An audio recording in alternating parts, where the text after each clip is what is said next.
Hi, everybody. My name is Josh Friedberg. I'm the CEO of USA Skateboarding. I've been a skateboarder since I was 13. That was 30 whatever years ago at this point.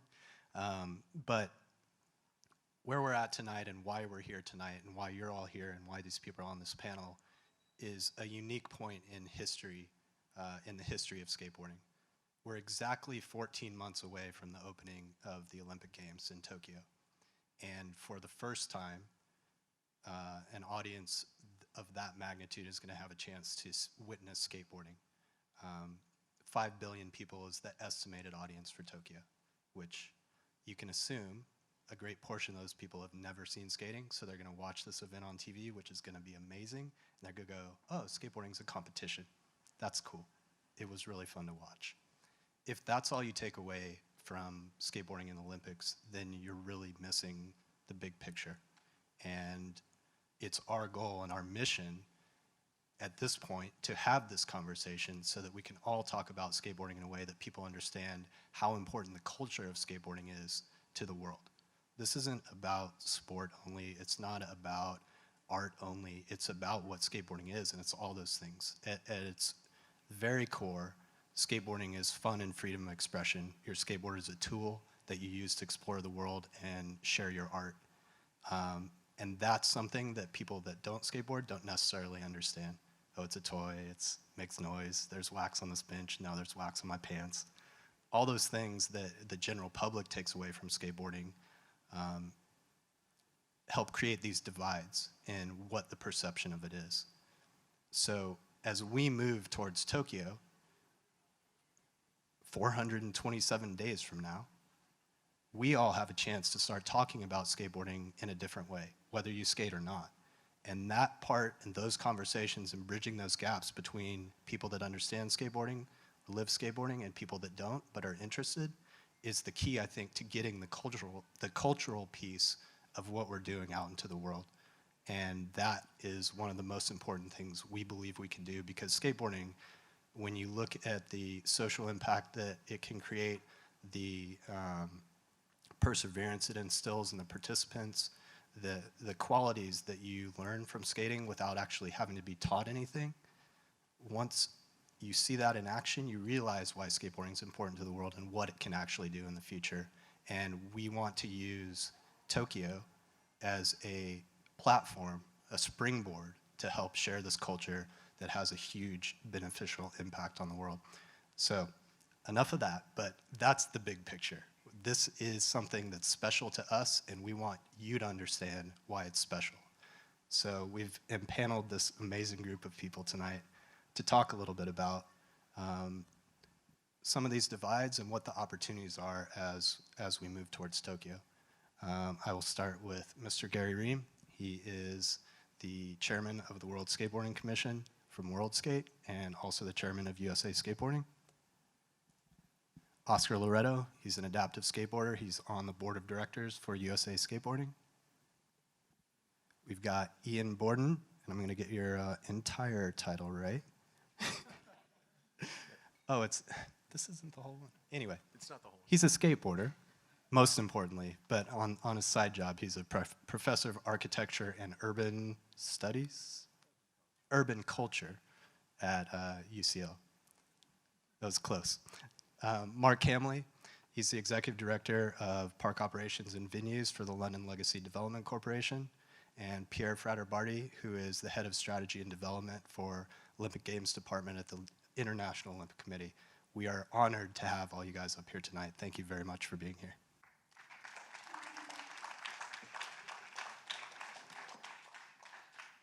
So one of the things that we're looking at tonight is what makes skateboarding important to you? What has been the impact of skateboarding on your life? And I want to show a quick video to just kind of get you all in the mode of thinking about what the potential impact of skateboarding is. So this is something that we were able to produce while we were in Nanjing, China last November for the World Championships of Park Skateboarding. And it's pretty cool. It speaks for itself, so here we go. One of of the things that's really shown what Olympic inclusion means in skateboarding was a chance to speak with Ulrich Reinhard, who built a skate park in her small village in India in order to create a social disruption and give kids their hope. Where we have built the first skate park in a rural area, and this skate park actually brought me here to China. So the village, Chanbar, most of the people are just above or below poverty line. Their mental border, their physical border ends at the village border. Hardly any electricity, no sanitation. No one comes in there and hardly anyone gets out. So I saw like 10, 12 years ago in Afghanistan, Skatistan. And I saw, how especially girls in this case could be empowered. I thought this skateboarding culture, which is all about finding your own way, it's about being against mainstream. These are all the things this village does not have. Skateboarding की वजह से मेरी life change हुई है। फिर कुछ दिनों के बाद जब मैंने स्केट करना शुरू किया तो फिर लेकिन मैंने कहा मुझे जाने दो, मतलब थोड़ा मुश्किल हो रहा था, बट फिर भी मैं जाती रही तो फिर उसके बाद में घर वाले भी बोलने लगे ठीक है जाओ। We set up the skate park as open as possible so that anyone could come 24/7. And two rules, which was one, was no school, no skateboarding, meaning if they didn't go to school, they weren't allowed to skateboard. Second rule is, since women have no rights in this society, we set girls first. And then we just sat back and then we just observed what happened.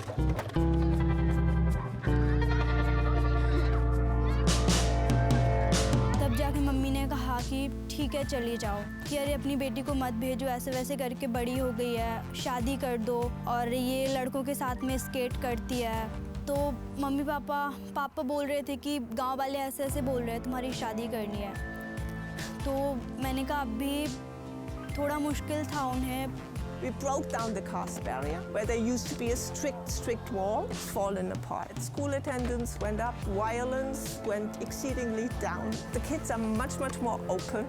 और ऐसे धीरे धीरे करके फिर काफ़ी time बीत गया। उसके बाद फिर गांव पे बाहर से वॉलंटियर आते थे, तो उन लोगों के साथ में जैसे कभी कभी मुझे रहना पड़ रहा था। उन्हें गांव के बारे में कुछ पता नहीं होता था तो उन्हें समझाना पड़ता था।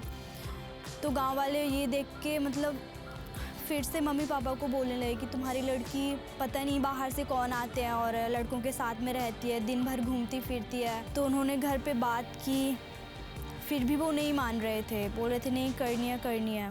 और मैंने उनसे कहा कि मुझे दिल्ली भी जाना है पढ़ाई करने के लिए, बोल रहे कि तो भेज दो। तो बड़ी मुश्किल से उन्होंने हाँ कहा। आप भी ऐसे ही। और फिर उसके बाद दिल्ली में स्केट पार्क जाती थी मैं स्केट करने के लिए। तो फिर उन्होंने कहा कि यहाँ चाइना आने के लिए मुझे इस कंपटीशन के लिए।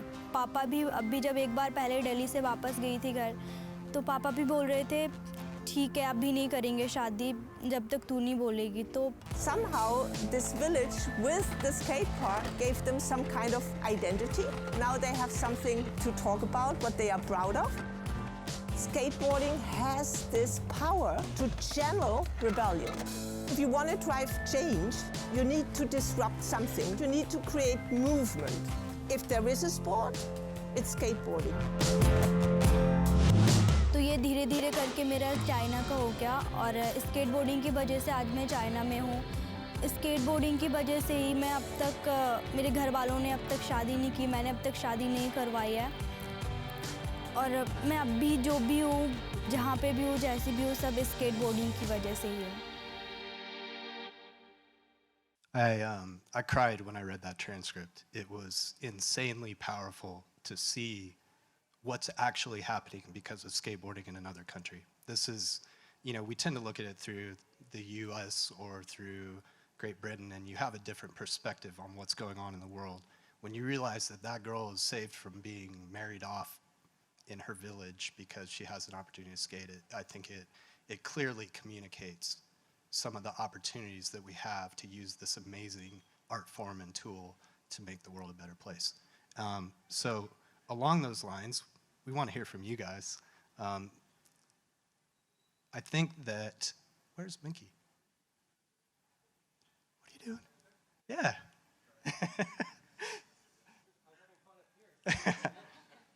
So this is Mickey Vukovic. He's the executive director of the Tony Hawk Foundation. He's a lifelong skateboarder, amongst other things. He was the first subscriber to Transworld magazine ever. So, somebody give that guy a mic. I got a question for you. What has skateboarding meant to your life, Mickey? I turned 50 this last year, and I started skateboarding when I was 11. It's the one constant in my life. It's the only space in which I've worked in my adult life. It's the one thing that that's defined me. I like to tell people that I've traveled a lot. I've done a lot of things. I've done, you know, artwork and music and countless things. But all of it stemmed from skateboarding. Once I found a skateboard and met other skaters and people who I felt thought like me, saw the world like I did, I found my people, I found myself, and I think as an adolescent, I was 11 at the time, to have a self-identity is probably the most critical thing you can have at that age. And so when kids pick up a skateboard and they get involved in a community that supports them and understands them, it's the most self-empowering thing for a kid at that age, at that really vulnerable, critical time in their life. And so from skateboarding, I've been introduced to so many other things that have become parts of my life, but they're sort of spokes that sort of come, you know, extend out from the hub that is skateboarding. And so it's my identity, and everything else kind of has come from that. So that's awesome. Thank you. Oscar, I wanted to ask you the same question. How has skateboarding changed your life? I have to piggyback off of what Miki said. Like he succinctly said it. Like it stems from everything. It basically, for me individually, for the adaptive skateboarders, I believe where traditional sports failed us, skateboarding really gave us the opportunity to fit in. And you know, there wasn't any being picked last at the skate park or anything like that. You know, like it's individualistic. Just the mere props from fellow skateboarders is the one reason I continued skateboarding, because it's very difficult. It's not for everybody. It teaches you how to be perseverant and determined and set goals. And I think from there, it's really just laid the foundation for the rest of my life, and led to different opportunities. That's why I have a career in TV and editing, because I started off making skate films at first with my friends and stuff, and just grew from there and snowboard, and I really just owe a lot to skateboarding. Awesome. Gary. Thank you, Oscar. Tell me a little bit how skateboarding's changed your life. Well, first off, I'll be honest, I never skateboarded in my life. And I'm a little bit older than Mickey. But I was a basketball player. And I don't know whether in my youth I saw a skateboard until I was in college. And but when I stumbled out of that institution called Penn State University, I was involved in a purchase of a gymnastic camp. And along the line, the little story is this: we, the U.S., boycotted those Olympic Games in 1980. And we knew as a business model we had to look for alternative sports that were paying college coaches bonuses using university facilities. And we stumbled upon a thing called BMX, and that moved into a thing called skateboarding. And when you are closely connected, we had the world's largest gymnastic camp, which is one of the top Olympic sports, the most taught, most structured sport in the world. You do not do 1 second of gymnastics without an adult. And then all of a sudden there was this thing called a skateboarder. And sort of just changed the whole camp environment. It was real. There was no adults. They were inventing things left and right. all I did is capitalized the need of safety, meaning somebody needed to catch them. And we went to banks and got money to catch them because the creativity was just off the charts. And it changed my life. And then the opportunity of the Olympics. Just a special moment that maybe they initially weren't ready for us. So we had to just sort of wait. And we have a few members of that group here that I believe now get it. And I think in 2020, the board with 4 wheels is going to change the world. Hear, hear. Hear, hear. Here, Ian, as a skateboarder first, and now someone who can help create skateboarding space in the world, give me a little bit of what you think. Okay, so I'm older than Mickey. Yay. I started skateboarding in 1977 when I was 15, so you can do the maths. I'm 56 now, and I've mostly been skateboarding since 77. I've had times when I haven't, but I've skated more than not. So I've been skating on and off for 42 years. Let's see, my math isn't my strong point. So yeah, it did the things that I think Mickey and Oscar and to some extent Gary have said. It's been the constant through my life. There have been times when I haven't skated, and I didn't think about it for a while, particularly during the 1980s. But it's always come back into my life in a kind of surprising way. I didn't expect to become a skateboarder in 77. I don't know why. Some kid had a skateboard and it looked amazing, so I started it. I first started writing academically about skateboarding as a student. I was a student at UCLA in Los Angeles in the late 1980s, and I wrote a term paper for a class that I was doing on the history of LA, and I wrote about skateboarding, and then over a course of about 10 years that became my PhD. And it's the thing for me that connects the personal and the professional, the theoretical and the real. So it literally ties, this thing to philosophy or politics and to design. So I think as an academic, one of the things that the challenges we often have is to find ways and to think about ways that what we do is real and is connected to the world outside. So a lot of the sort of political and theoretical and historical work that I'm doing, skateboarding has enabled me to find a ground for that so that it can be real. And then I've got involved in helping to design skate parks or talk to councils or talk to municipal authorities. And I've got to keep skateboarding, which is the most wonderful thing. So it's the thing which I think has brought everything together in my life. And I think it's helped me ask questions of myself and of my work and of my surroundings, and it's stopped me being static. It's helped me keep alive physically and mentally. And it's wonderful. That's awesome. I think that it's interesting that this thread keeps coming up where skateboarding becomes the central hub of your life. It's how you identify yourself, and anything you do from that point on is related to skateboarding in one way or another. I think that as we continue this discussion, Pierre, I'd love to hear how skateboarding's changed your life as, ostensibly a non-skateboarder, but Pierre was with us through the entire process of the International Federation recognition for skateboarding at the IOC. And so he got to see very firsthand what this thing was and what it could be. So I'm interested to hear how skateboarding impacted your life, how it changed your life. It's a tough one.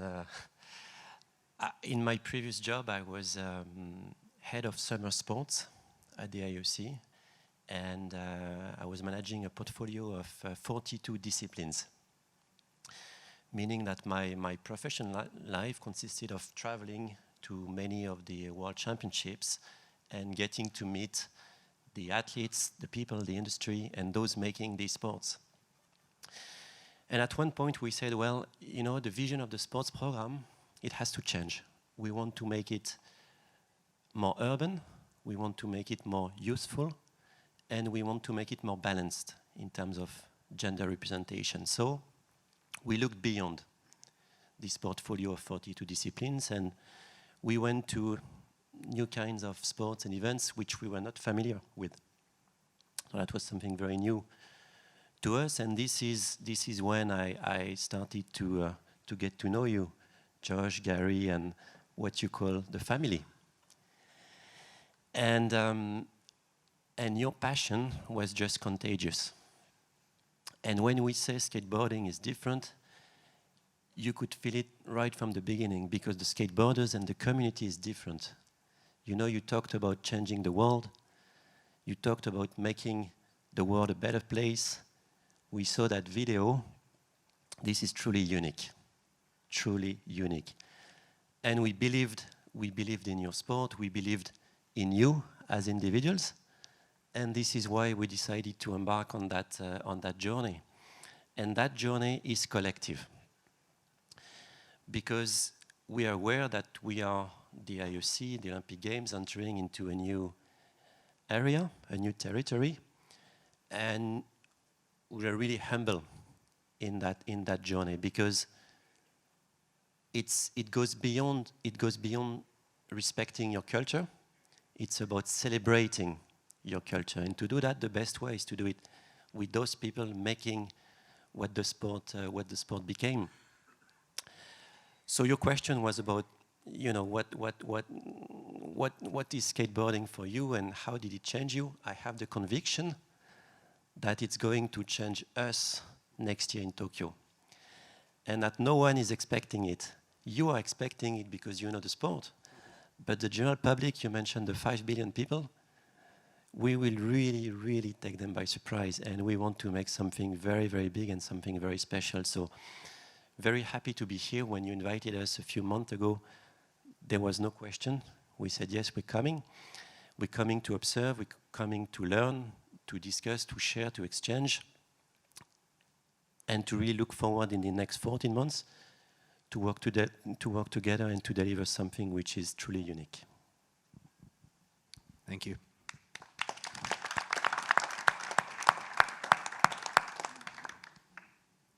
It's been an honor to be on this journey with you, and I think, as you know, we wouldn't be here if we didn't believe that the IOC understood the importance of skateboarding, and so we really appreciate you taking the time and energy to understand why we're passionate and why it's special and why it's good, so thank you.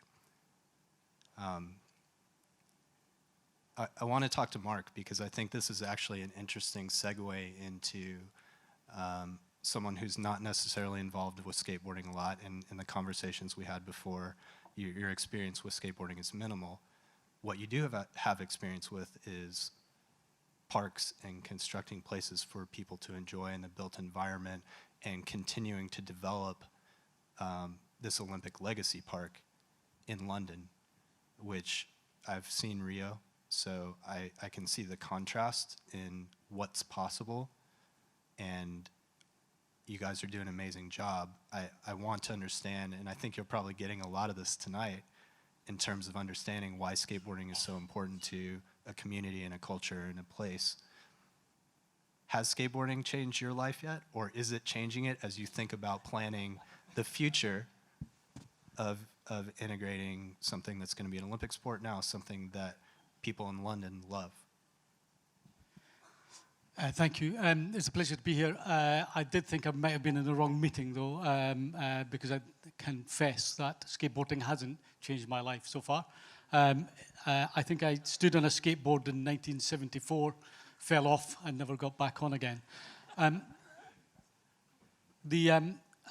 Although the challenge for the Olympic Park, and prior to running the park here, I was involved in running the Royal Park, so Hyde Park and the other major parks in London.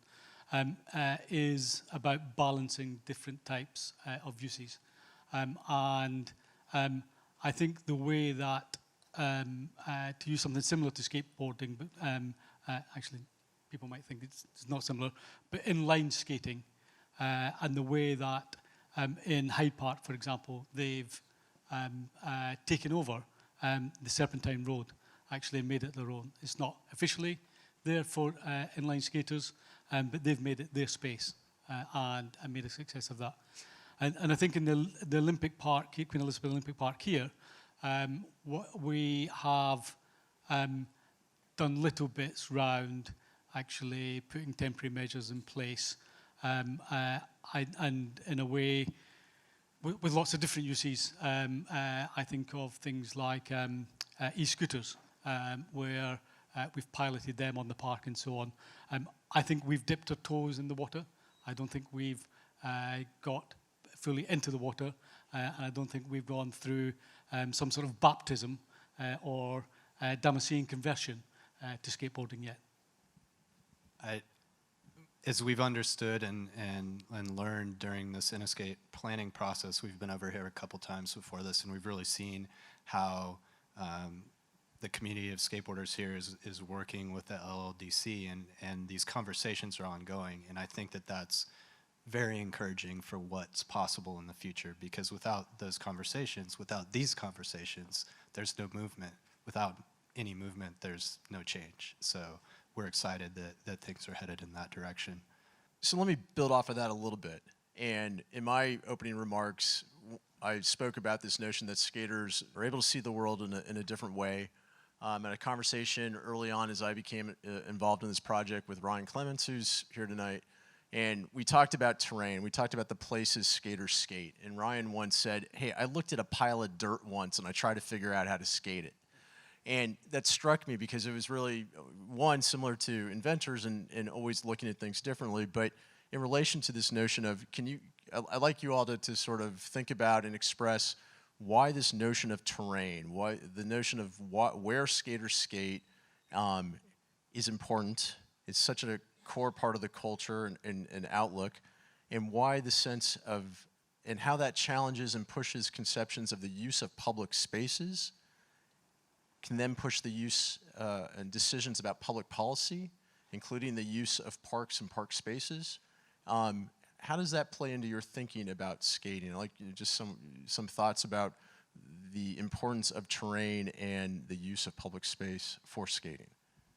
I mean, the obvious thing about skateboarding is it's born out of modern cities. You can try and skate on a muddy bank and so on, but essentially you need tarmac and you need concrete and you need, ideally, you want a smooth surface. So it's born out of modern cities.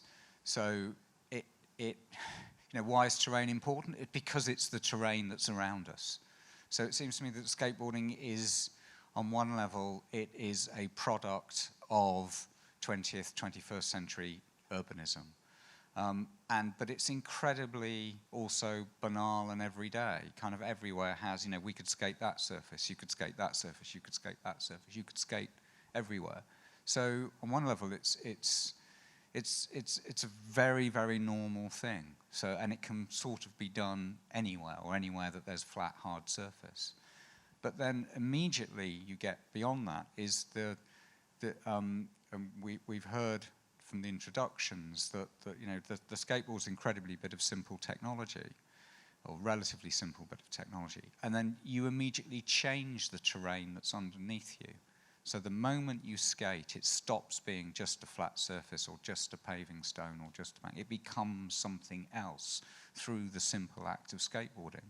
And I think for me, that's the most sort of simple and profound thing about it, is that it's an altering, disruptive, transformative activity, and it will always change the world around you. And then conversely, if you want to adapt terrains to skateboarding, yes, you can build very grand skate parks, and personally I love riding those very grand skate parks, but you don't have to do things like that. It can be quite a simple gesture. The gesture can be just a little bit of angled bank, it can be a ledge, it can just be the absence of a no skateboarding sign. It can sometimes be, you know, that's all you need is permission to skate. And so it's very attached to the everyday, and yet is very accessible and changes everything. I think some of us need the no skateboarding sign in order to be inspired. I think this perspective on terrain and this adaptability originally was born out of necessity.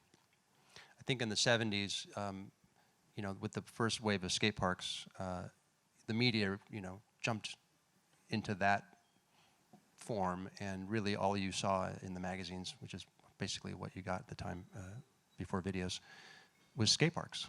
And so by the end of the 70s, early 80s, when all the skate parks disappeared for business reasons and insurance and et cetera, for the most part, skateboarding died because people thought, oh, there's nowhere left to skate. But those who stuck with it suddenly were forced to look around and find empty pools, build ramps, find empty drainage ditches, you know, look around, and if there wasn't anything angled, then to skate the streets and learn how to skate angled objects, curbs, benches, rails, whatever. So that the survival of the activity, really, of the development of the culture was now sort of in a scavenging period of just skate what you can, and I think that tendency was ingrained into the sort of the psyche of the skater at the time in the early mid '80s, and that's been passed on.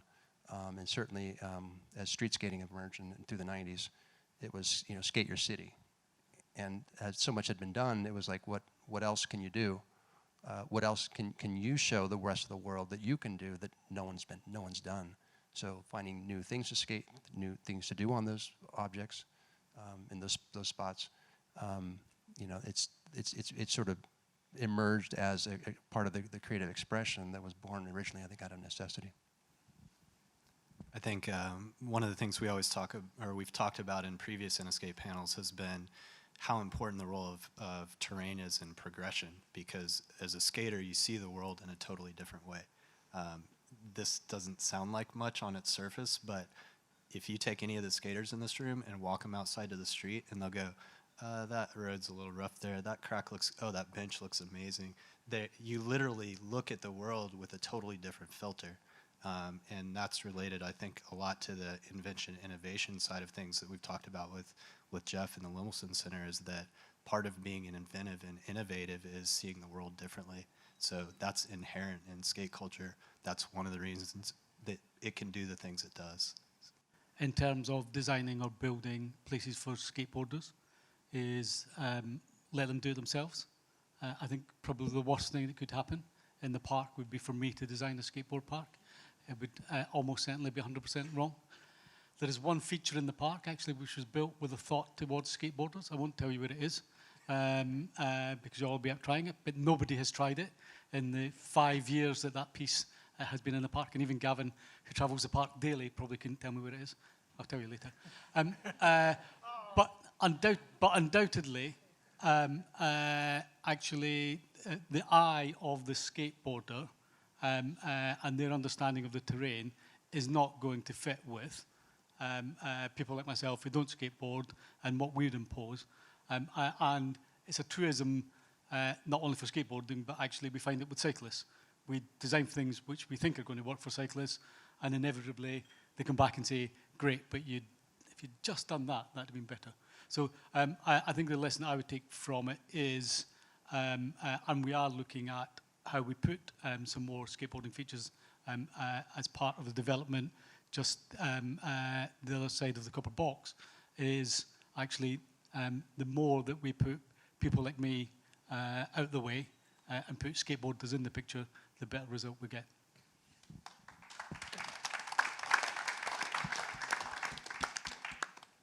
I just like the comment. I think it's just crazy that the juxtaposition, like you could have that $1 million skate park, but then you can be having the time of your life on a little parking block. And then I think the evolution, at least for me and my generation, the adaptive skateboarders, like seeing obstacles are different, especially like with people in the disciplines like Lily and Aaron and Dan, that things nowadays I have to be a bit more inclusive as far as that. But I think it's also awesome that skateboarders go against the norm now. Like, you know, Day One always reinvents himself and he skates trees and rocks. Leo Romero's, from my recollection, the first one that I can recall that was grinding up rails, when traditionally all you had to do was go down the handrail. So in every facet, there's always the new evolution and innovation of looking at obstacles differently. I think that's a perfect segue to look at a video from one of our panelists from tomorrow. We're really honored to have Dan Mancina here tonight. Yeah, Dan.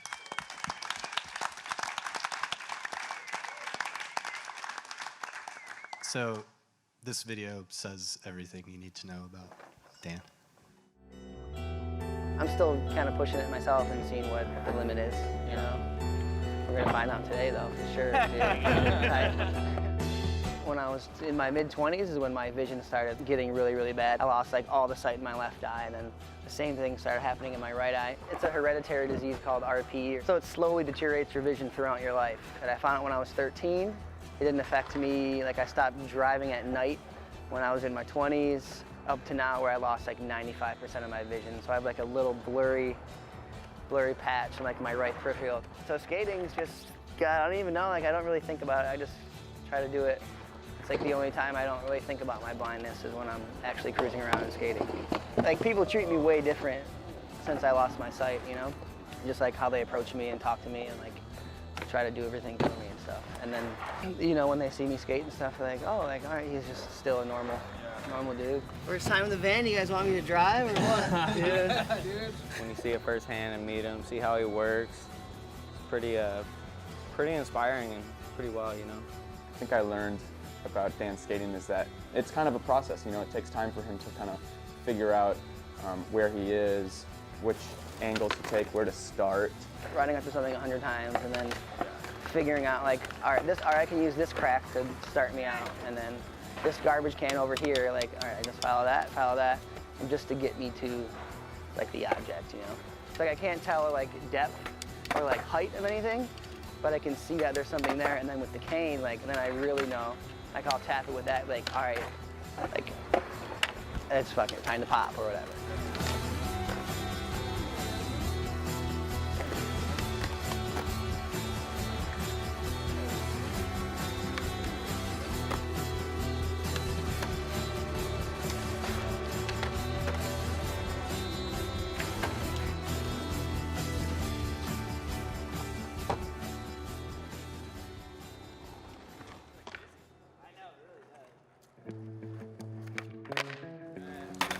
It's just like all commitment. Yeah. All commitment. You know how to do it. Yeah, exactly. Yeah. What? Dude. Knowing where you're going, yeah, that's the hardest part. It's fucking insane, it's so hard.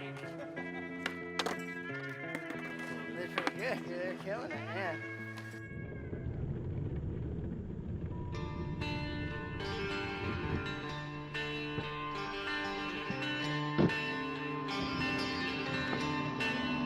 A lot of goals, a lot of shit I want to try. I haven't really jumped on anything. When we got to that mini 3 block, I don't know, he's like, oh, what we got over here? Like, is this a mini guy? Like, we were kind of describing it. So I've been wanting to skate gaps a little bit more, so that was like a perfect matchup.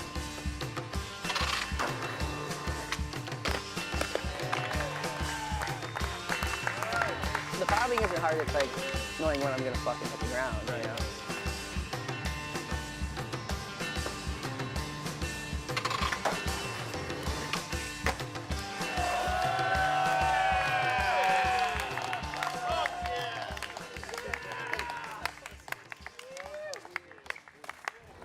As you can see, we're at the Wig in Detroit. About to give Dan his board. I don't think he knows about it, so it's about to be a pretty surreal moment.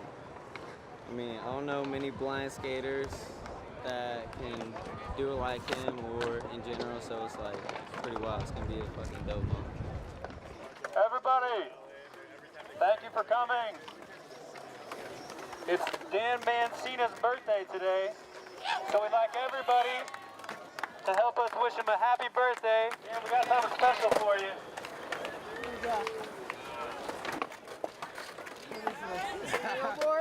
Yeah. Woo! Yeah. C-A-L.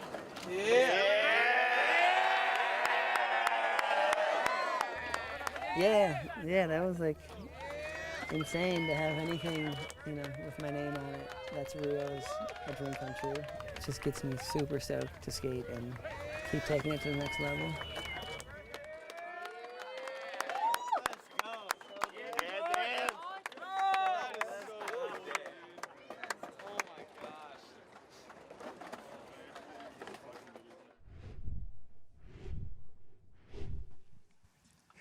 Thank you, Dan. We're super stoked to have you here.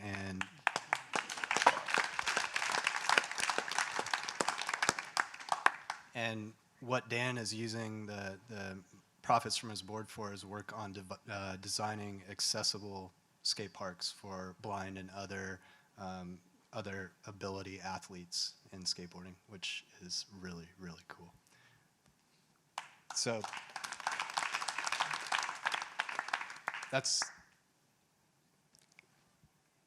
I was just going to mention the idea about big ideas change the world type stuff. One of our major pushes from USA Skateboarding is to get adaptive skateboarding in the Paralympics. We'd love for that to happen in Paris. We understand it's quite a process. But it's something that we're publicly putting out in the world because this is how you start. And I think you can see there are many skaters around the world who would benefit from that. I think it would bring a new level of excitement to the Paralympics, and it's an incredible opportunity. It's something we're going to push on hard. So just a heads up.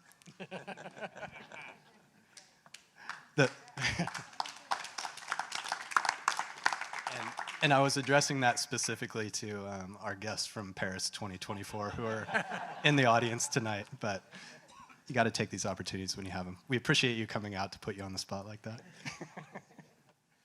Yeah, so let me ask, so following up on this, and Oscar, you mentioned this in some of your opening remarks. I'm curious, as you, Oscar, and to the panel, where is skateboarding doing really well in terms of being more open and inclusive for adaptive skaters and others? And what challenges does it still face? What are the areas that could be improved, whether it's in policy, technology, viewpoints that would increase access and acceptance to a greater extent? From my experience so far, I think naturally skateboarding has just been an welcoming community, just all inclusive. Obviously, I mean, you used to have your rotten apples are here and there, but I think for the most part, it's just an all welcoming community. I think right now the most difficult thing to get adaptive skateboarding on the map and more on the industry's radar is just the contest level. There's really no adaptive contest. I mean, there's many nonprofits that do their own individual and standalone contests, but I mean, if we had the support from Street League, from a Vans Park Series, from a Do Tour, if we had adaptive divisions in there, then that would definitely propel it and then get it more in the limelight and recognize. And ultimately the big goal, like Josh has, to get to the Paralympics, and that would be the grand stage and the grand finale. But ideally, it's just really it's funding. I was talking to many today in the pre-warm-up. The hardest thing that I've encountered over my years of coordinating adaptive events is funding. We're scattered across the country, across the globe, and getting these individuals out. A lot of them are living on SSI, paycheck to paycheck. So if there's not enough prize money for these individuals, some of them don't come out, unfortunately. If there's big, we were in X Games for many years. This year, actually now in Minnesota, X Games is bringing back the adaptive contest. Hopefully that'll grow into next year. But really, for what it's doing well is being all inclusive, and the support is there. The thing that still needs to work on is bigger support from main industry heads. We at USA Skateboarding, there's obviously a super developed industry in the United States when it comes to skating. We're looking to try and fill in the blanks in terms of what we do as a national governing body, and we have the opportunity to pull levers that businesses don't because of that position. One of the ones we're working on pulling is getting adaptive skateboarding contests up and running, trying to integrate them more into the events that are existing. X Games having skateboarding again this year is exciting. Or adaptive skateboarding again this year is exciting, and we're looking forward to continue to try and foster that on the mission to our big goal, to the Paralympics, because there's value. I'm going to show one more clip because Wheels is here. We have to. You have to do it.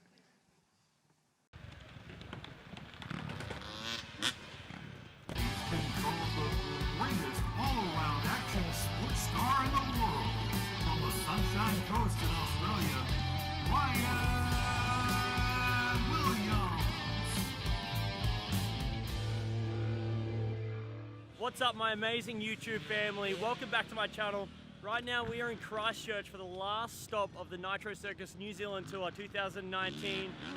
And some of you may know there was a tragic event that unfolded a few days ago here in Christchurch, and tension is high, and I'm just hopeful that today we can bring a few smiles to some faces that need it here in Christchurch. And saying that, I've just started watching some of the practice, and we had Aaron Wills Fotheringham, the wheelchair athlete on tour, the most inspiring guy you've ever met. He tried to do a 360 and accidentally did a 3 flip, so I'm keen to see that. We also had Luke, he tried a backflip on a trike, and he's in short. So let's head over, check it out, but I just want you to join this experience with me, and hopefully we can achieve my goal of putting some smiles on faces and having a special day. So let's head into practice. Does exactly what he just did, but looks over his shoulder.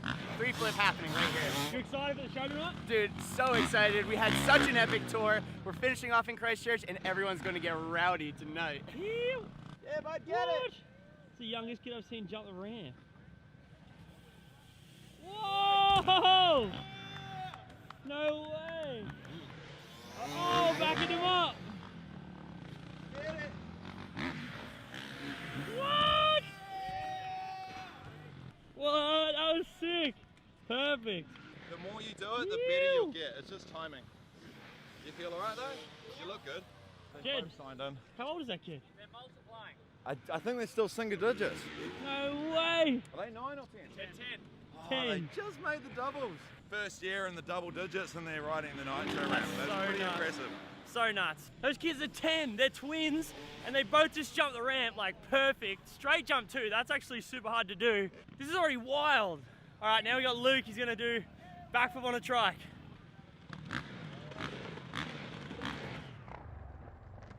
What? No way! Yeah, had to one up me, freaking tuck the hander, trike flip. Oh! So many things happening. Now we got wheels going. Oh my gosh. J2E. Double flip first jump. Woo! Casual first jump, double flip. All right, wheels. I don't know what he's gonna try. Maybe 3 flip, maybe 360. For him, they're both just as hard. So see what he's gonna do. Holy moly, okay. What? Oh my gosh! Oh my gosh! It's 100% gonna work. Dude, yes, man! Get some! I want one of those. Oh! I want one of those. Oh. That was amazing. I don't even know what just happened. Wheels dropped into flip 3 on a wheelchair. I love how all but had it. I love how he's just trying to do a 360 first, ends up doing nearly a 3 flip. Now he's just like getting closer to a 3 flip than he has ever a 360. Dude, it was meant to be. It was meant to be. So good. Seriously, this has been the craziest practice already. You're in for a treat. Holy moly, Wheels is about to do a 3 flip.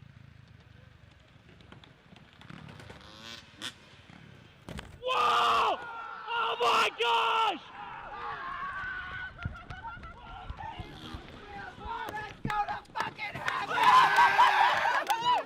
Yeah, dude. That's it. That was like, that's right there. You got this. You got it. Okay. Wheels, my man! That's it. That is it. Dude. Get it, Wheels. I gotta get it. Almost. Yes, Right there, Wheels. Like 100% you have that. Holy moly, I am so grateful right now that we may witness right now the first ever 3 flip on a wheelchair.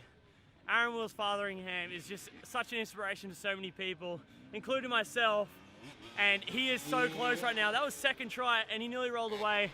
I think third time could be a charm. I know I say it all the time, but I have a good feeling that this could be it. All right, Wheels needs our backing, so smack that thumbs up button to show some love for Wheels. He's gonna land at this third try. Come on, Wheels. Holy moly, here we go. Come on, Wheels. Oh, God.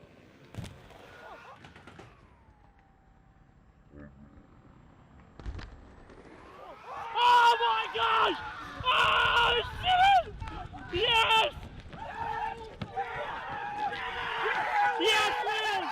Yes, Wheels! Help me! What?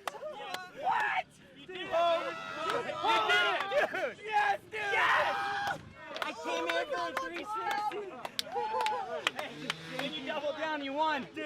Third try, dude. Third try. On freaking real. I did not wake up this morning expecting to land one of those. That's like one of those dream trips. Came here for a 360. Left with about 3. I'll take it. Yes, Will. You killed it, dude. Will. So proud of you, Will. Dude, look at this. I slid down the landing with you. So it goes. Dude! Yeah! What the hell? What is that? Dude. That's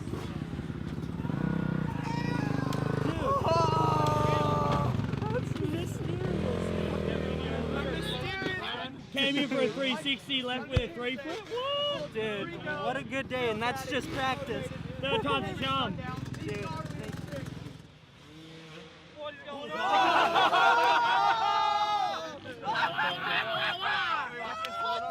Wheels.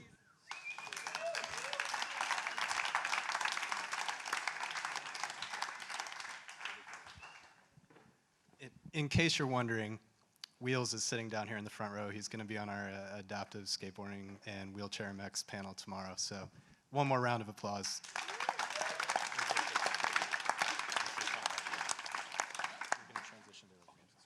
One of the interesting things we're going to talk about on the panel tomorrow is what exactly is adaptive skateboarding, even how do you define that in terms of the Paralympics? And so we're at the beginning of these conversations, and it's really exciting as we're at the beginning of trying to figure out this process, and we believe more than anything that the athletes are the ones that need to drive it. They're the ones that are out there doing backflip 360s in wheelchairs, skating, and utilizing their world, adapting to their world in an amazing way. So we are putting this on you guys to tell us the right way to do it. So excited for that. That'll be in the afternoon tomorrow. We hope you'll come out for that as well. The next thing that we wanted to move into is a little bit more on this idea of how inclusion in the Olympics is going to change skateboarding and how skateboarding is going to change the Olympics. I think, Pierre, you covered a lot of that ground and summed it up in a really cool way by recognizing that no one's really prepared, I think, for what they're going to get from having skateboarding in the Olympic Games. How do you believe we best utilize this platform to continue the positive growth and to share these things about skateboarding in an Olympic context? What's the path forward to bring a culture-based sport into the Olympic Games? Well, we'll have two disciplines. Next year we'll have park and street, men's and women's competitions, and you know and we know how to deliver a sporting contest. This is your core business, this is our core area, so we'll do it. The question is, how can we reflect best the skateboarding culture, knowing that you will bring something that not many other sports have the ability to bring. So we're working very closely with our friends in Japan to plan what we will call an urban festival. And for us, this festival will be fundamental because it will go well beyond these few hours of competition. It will be about showcasing the specificities of your sport as a lifestyle. And this is what we'll have to convey. Because people will watch competition, but through the competition, will they understand these specificities behind? Not sure. So that festival will last throughout the duration of the games, during 16 days. And we really want to bring all the components which make this culture special. This festival will be about music, will be about art, fashion. We'll have some initiation for the kids, some showcasing. And if I look now backwards, a year ago, we organized in Argentina the Youth Olympic Games. This is an event for the athletes aged 15 to 18. And at the IOC, we consider this as our lab, our testing ground, where we can innovate, test new things, and then if it succeeds, we can bring it to the big stage, to the games. And last year in Buenos Aires, we worked with you, Josh, with Gary, and we invited a few athletes. We invited Tony, We invited Laetitia Buffoni, Nigel Houston, and during 3 days, we exchanged. We organized a showcasing event, we organized initiation with the kids, and for us, that was a tremendous success. The scale was limited in Argentina, but still, we learned a lot. So for us now, projecting ourselves to next year, this is about making the same kind of initiative, but to the worldwide stage. And we're on the right track. We're doing it with you, with the right partners. And there won't be many festivals for the sports. There will actually be 2. There will be an urban festival, and there will be a surfing festival. Because we have the conviction that for these 2 sports, it actually goes beyond the competition. It's about this lifestyle. So this is, for us, one of the critical and key success factor of that mission. Yes, it is incredibly encouraging to hear firsthand what the IOC is thinking about how it integrates skateboarding in the future of the Olympic Games. That's what we're trying to communicate. We also want to show that the IOC is also thinking along those lines, because I think that'll give many people in our culture who might be standoffish to the Olympic Games initially a chance to recognize that this isn't what they might think it will be. As much as we're going to shock the 5 billion people that maybe haven't seen skateboarding, I think we're going to shock the skateboarders a lot too.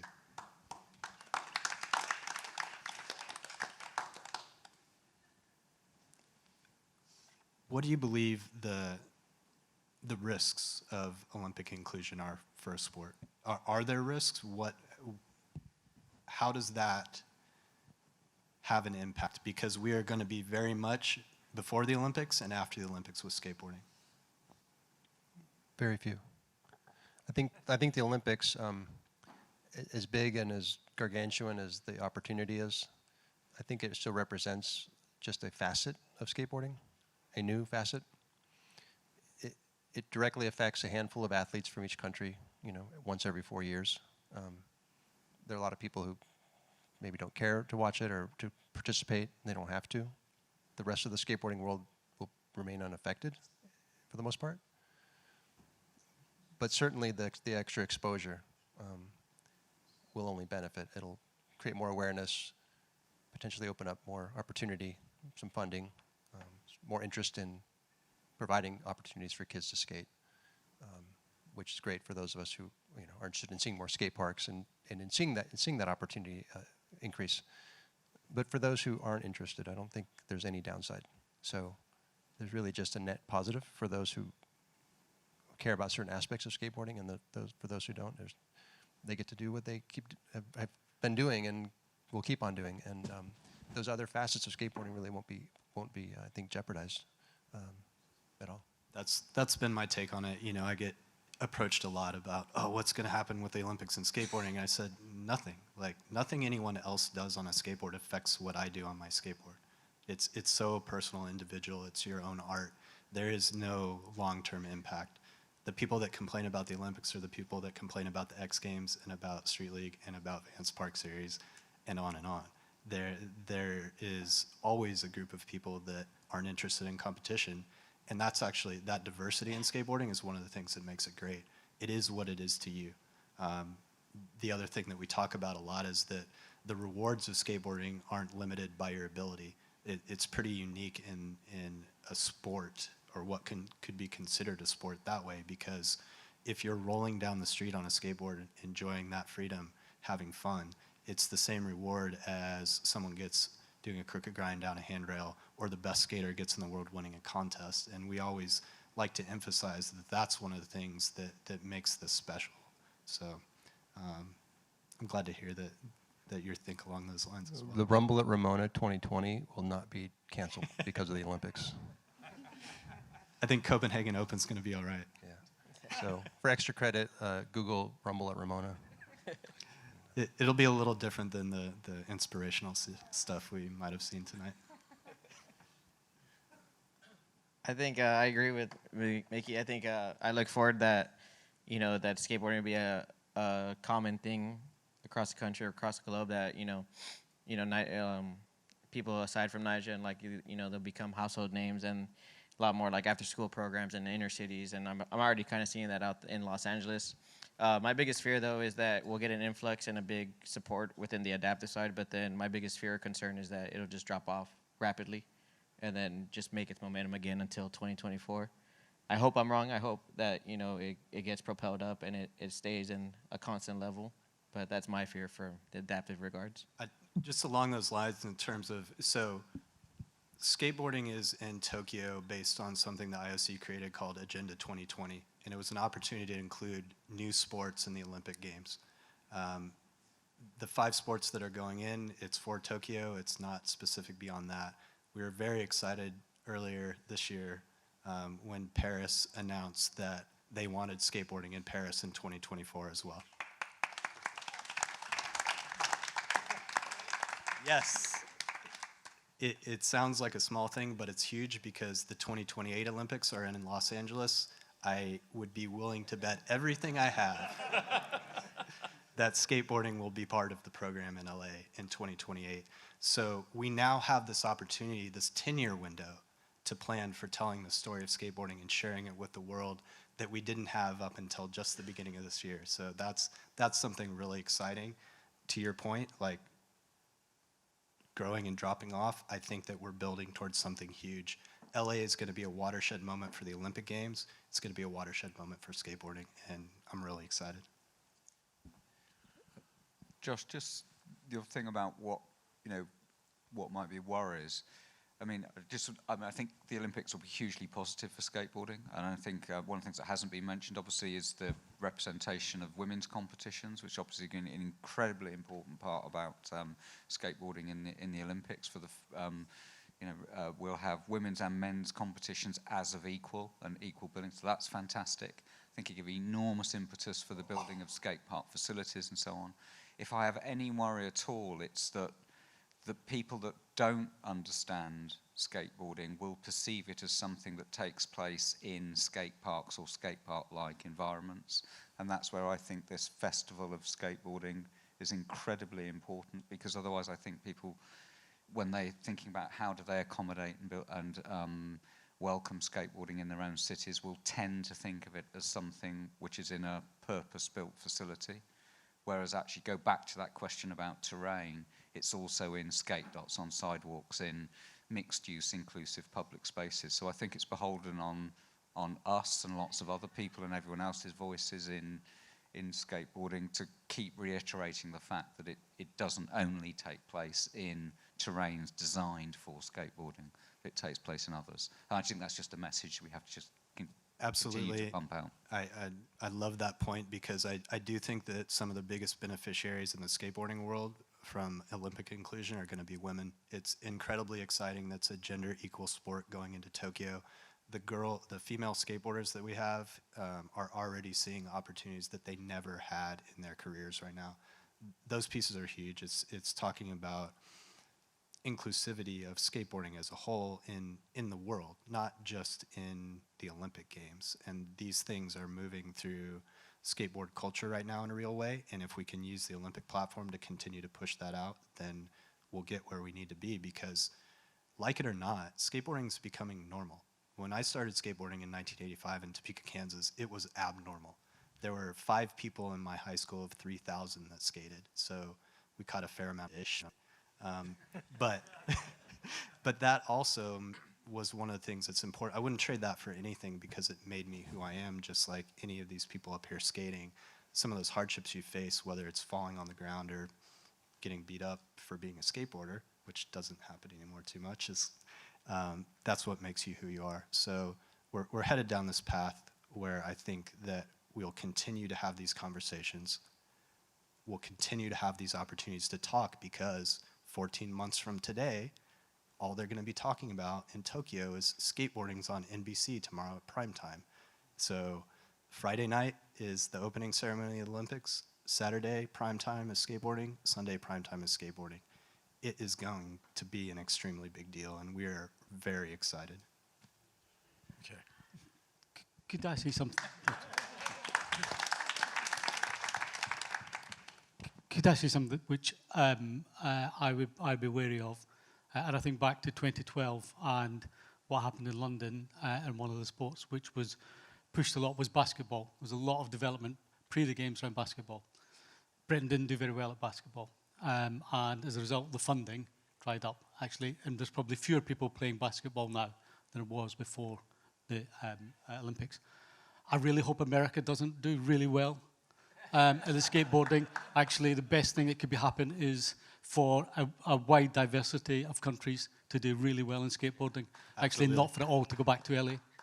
And I think this is actually one of the exciting misconceptions that will be destroyed in Tokyo.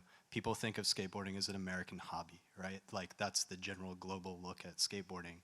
But when you see these contests, you'll realize that Brazil, Japan especially in the last couple of years, many other countries have elite skateboarders, and it will absolutely change. I fully expect Japan to win medals in skateboarding in Tokyo. Okay, we're running late. It's worth it. It's worth it. So let's just, to wrap up the night, and one, I just want to thank you all for being here. I want to remind you that we're beginning tomorrow morning at 10 a.m. out in the transformed INNOSKATE skate park out in the yard. We're going to be doing skating, skate clinics, hands-on activities, and more panel sessions highlighting on these themes and talking with the technologists and the inventors, along with the skaters and the policymakers that make these things happen. So tonight we had, yeah, that's it. So Josh, could you also put up the concluding question? So so here's what we can do. We can take a couple of questions, because I like to have your input for the panel. But if you think back to the cards that you filled out when you came in tonight, so we asked you the questions, what are your responses to the three most important things that you would want a non-skateboarder to know about skating? If you're a non-skater, what are the three things you think about skateboarding? So if you want to ask, so one, we'd like you to think about how tonight's conversation has either affirmed or challenged or surprised some of your initial thinkings. So think about that. And if you're willing, and if you're going to ask a question, and if you're willing, would you please also just be willing to offer how either any of your 3 points were either affirmed or challenged tonight, or what surprised you? Also, we'll do this for about 10 minutes. I'm sensitive that we have a time limit on the space. And then we can move this conversation out back into the reception area, where there'll be a little bit of food and drink that we can continue this conversation on. And we'd like, if you're willing, to hand in your cards to us as you leave tonight. And we'd like to sort of capture the answers and understand that information. So is there a very courageous first question who would like to? Yes, James. So thank you to all the panel for like a super stimulating and interesting debate. Josh, you touched on some, I think, really meaningful topics in the last few minutes about what skateboarding means to kind of all of us, like why we do it, how we're here, the sort of effort that we've done, the pain that we've been through, the kind of humiliation that we've had at school, so on and so forth.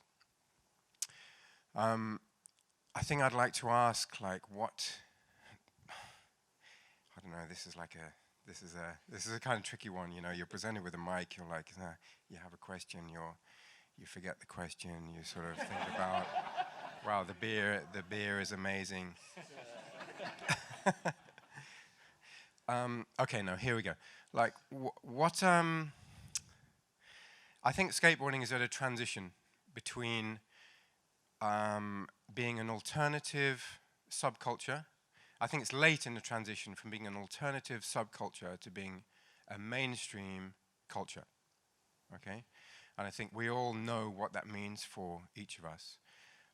You touched on it earlier, but I want to know what the risks and rewards of that are. You know, skateboarding is very different to when many of us began.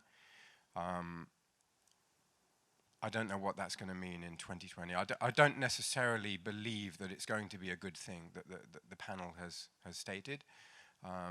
So I would like to hear more about what you think these risks are.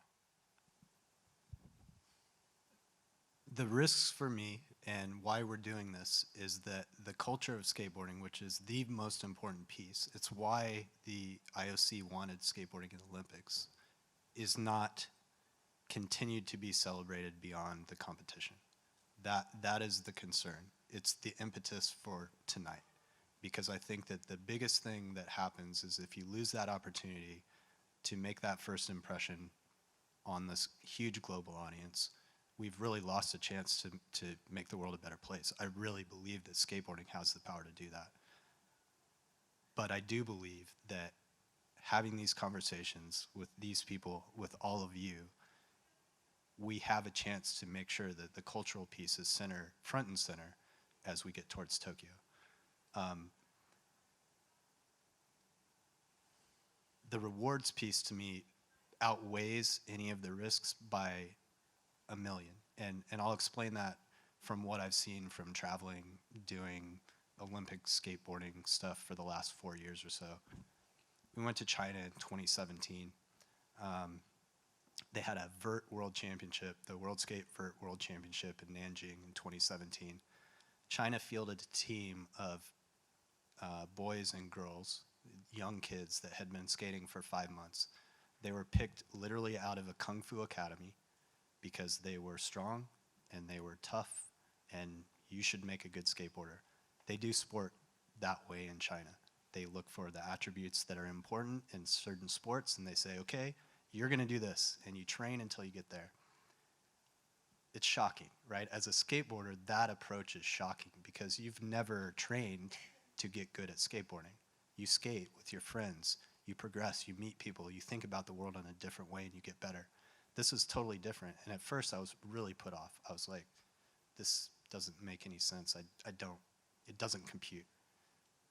I've gone back over the past couple years and I've seen those same kids who are now actually, some of them are turning into really good skateboarders, but that because of the exposure to international contests and other people and other skateboarders, they're becoming skateboarders. They initially experienced it because they might have had the right attributes, but if you don't love skateboarding, you can't keep doing it. It's way too hard. You're gonna get hurt, you will quit. You do not have what it takes to get good at skateboarding if you don't love it. And so watching those kids go from total outsiders who are training for a sport to becoming skateboarders over the past couple years has been the most encouraging thing. So if you think about countries like China investing money in skateboarding, Turkey, Iran, India, all these places where skateboarding doesn't exist for the most part. There's small scenes there, but now the government, because that's the other piece, is in all these countries around the world, sport is supported by government. Now, skateboarding is an Olympic sport. That means we can turn on money to support skateboarding. You build places to skate, people are gonna start skating, they're gonna start exploring their world, they're gonna start building the values that make them individuals, regardless of why they started. None of us knew what we were doing when we started skating. We're all kooks, right? Like, you don't know because you're a kid, you pick up a skateboard and you roll around, and whatever it is about it latches onto you and it becomes who you are. And those to me are, that's gonna happen everywhere. And I'm excited, and I've seen it happen in places where you wouldn't expect, so I think that those rewards well outweigh the risks of this Olympic inclusion. It's what Mickey said, it's not gonna change anything. Already, you know, the initial uproars about skateboarding in the Olympics, the skaters just smoke weed, or this will never work, it's not organized.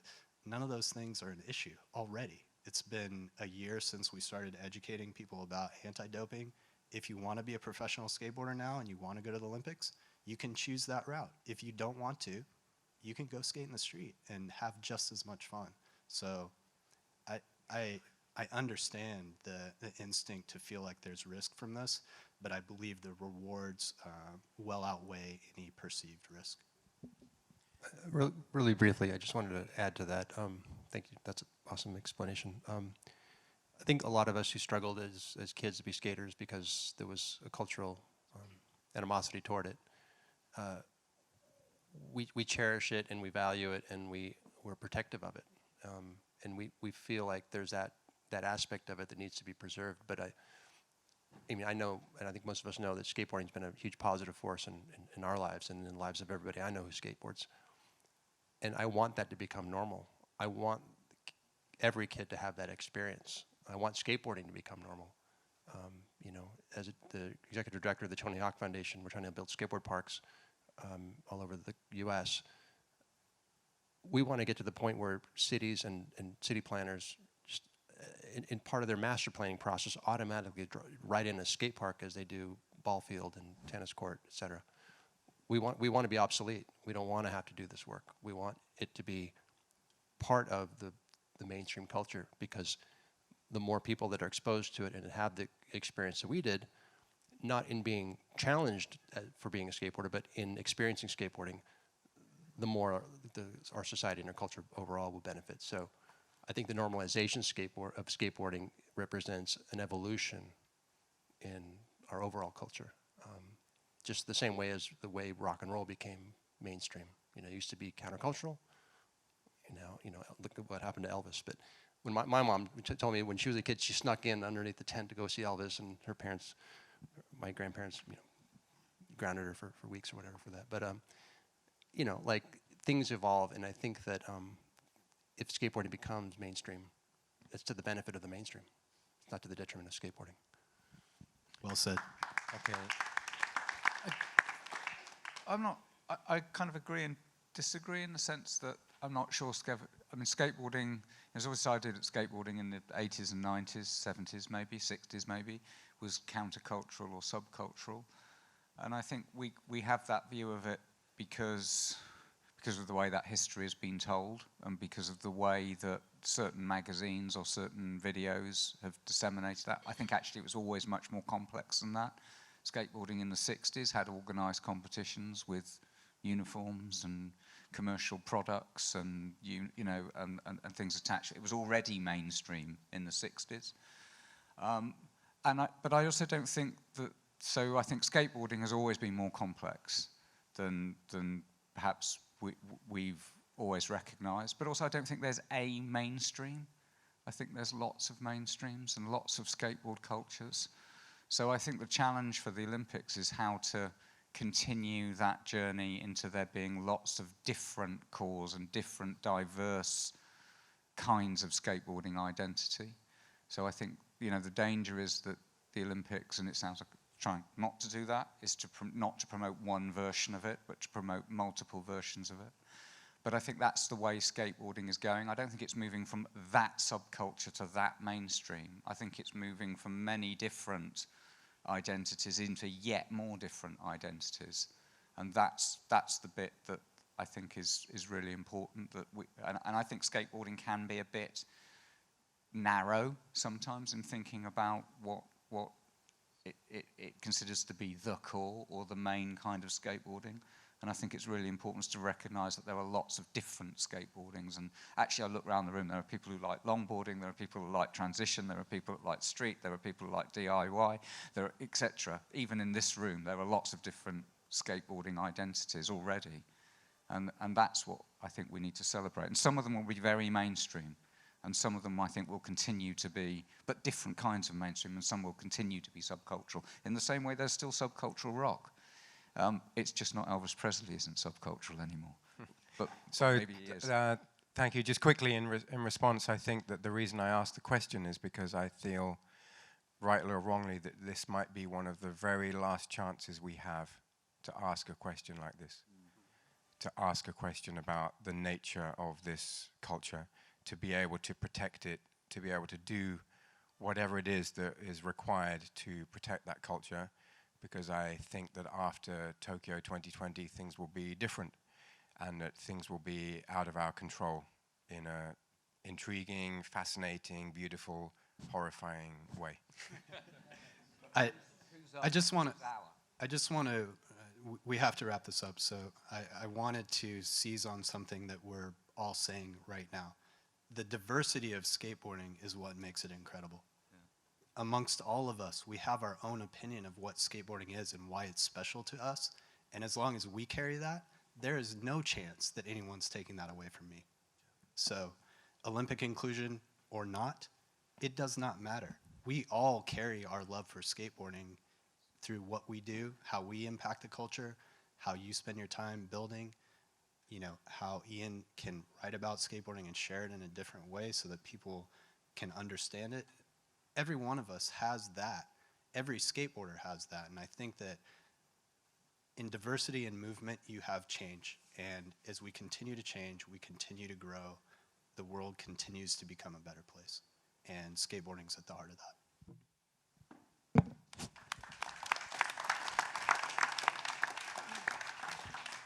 All right. Thank you very much. This has been a wonderful conversation, and I thank our panelists, and I thank the questions. I think that last bit really hit the nub of what we were trying to present tonight, or give an opportunity to voice. So we explored some of the salient features of skate culture, how it is understood within the community, and how it's perceived outside of it. And I thank you for all of that. So I invite you to please have a drink on your way out, and have a pleasant night, and we hope to see you back at 10 o'clock tomorrow morning when we kick off INNOSKATE Festival in the Yard. Thank you very much. Thank you.